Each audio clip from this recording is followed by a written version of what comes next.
I'm here with the alien, Bernard Hopkins. Yes, sir. You know, you're wearing this suit, man. You're in the ring. You've got the podium after the fight. Talk to me about how you feel being more involved now in the promotional side, being in the front, being the face man. Is that a good transition for you from the ring? Are you feeling like this may fill that void that may be left by not fighting and doing this instead? Well, it's a wise choice by me, and I use the word wise because of wisdom. And I feel that when you have wisdom of any sort, you should exploit it and you should use it and you should pass it on to others and let them sit back and watch your performance and watch your walk and watch your personality and watch how you think by your decision making is the way you think. Then I think that that movement can be spread for decades and decades and decades. So I want to lead the way, not for fighters to put anybody out of business that want to work for them, but understand if you fish and learn how to fish, then you don't have to be dependent on anyone buying you fish or saying they're going to give you when they want to give you the fish. So my thing is, Radio Raheem, is this. I always said it even in my highlight of my career, late 20s, early 30s,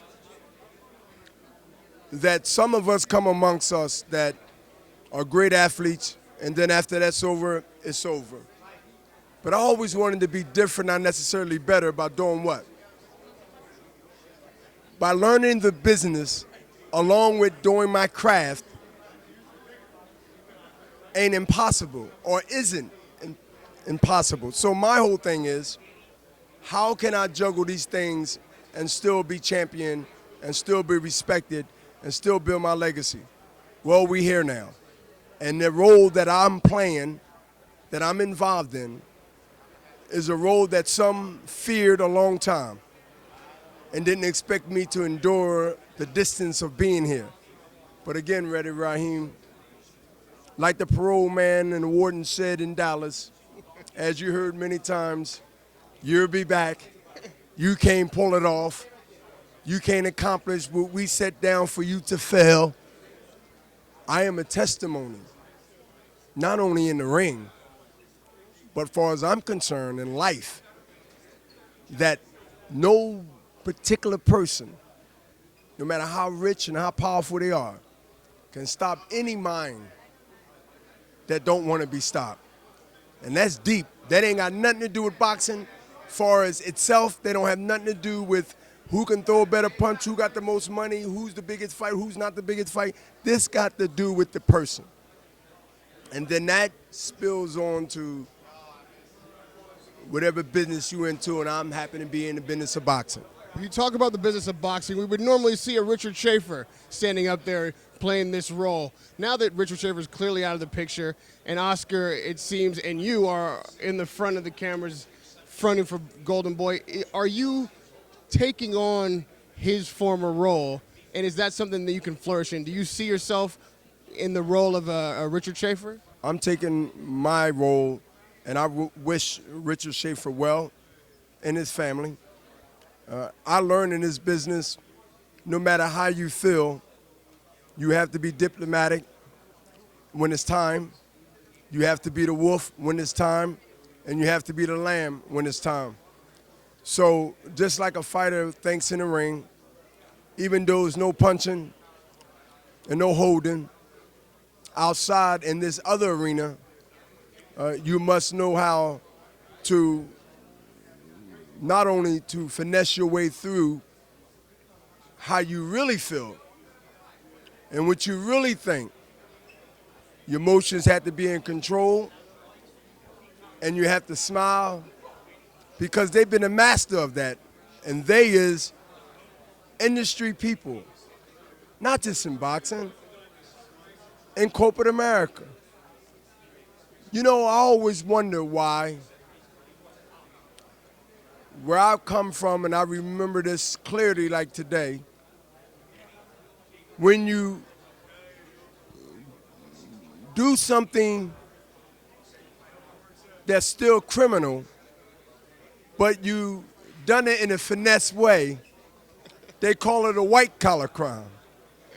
But when somebody from Brooklyn or somebody from Philadelphia or North Philly, when they do something that's not as intelligent as writing a pen or forgery or, as they say, white-collar crime. See, white-collar crime ain't having a gun in your hand saying stick 'em up. I guess that's black people crime. So when you look at how things are set up, transform that philosophy into when things are done with a finesse, they try to trick you and think that, well, it wasn't that bad. That was a business decision. That was a business move. To me, wrong is wrong and right is right, Raheem. So you get rewarded for being smart for doing what you're doing. The other guy get punished for doing something that he was not as smart. And 9 out of 10, the system gives that guy more time for not being smart enough to be able to write a check that ain't his with a pen, with a suit and tie on, pertaining to the guy that comes in there and saying stick him up. My thing is, you can point fingers and say, are you taking this role, are you taking that role, or who's doing this or who's not doing that. My main concern is doing the best fights that you possibly can do with anybody that has a fighter that's in that same weight class and just happen to have a title, which we seen tonight with Saddam Ali. That's all I'm concerned about. See, because the egos got in the way. You know, I've really realized that men got more egos and more emotions than women. Listen, I just been brought up different and I've been raised different. I came through the ranks.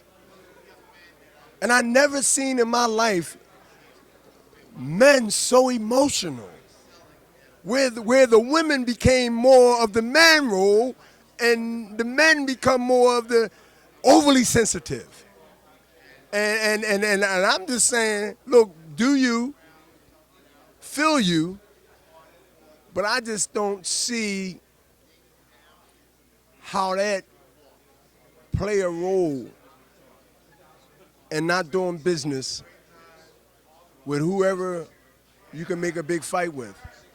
And that's what keeps you in business, dealing with boxing. And that keeps papers in business that covers boxing. Everybody wins. But when emotions come in the way and feelings, you got to give them a teddy bear. You got to pat them on their head and think everything right. And they call themselves men. And how, you mean you are the house, the head of your household? The Chinese is kicking our ass and y'all sitting there crying, going to bed with pajamas and Scooby-Doo's bedroom slippers on. Before I let you Come go. on, men, get up. Ready, Raheem, you got to tell them. Get up, men, and straighten Stand up. up. Stand Stand up. up for your rights and to be a man.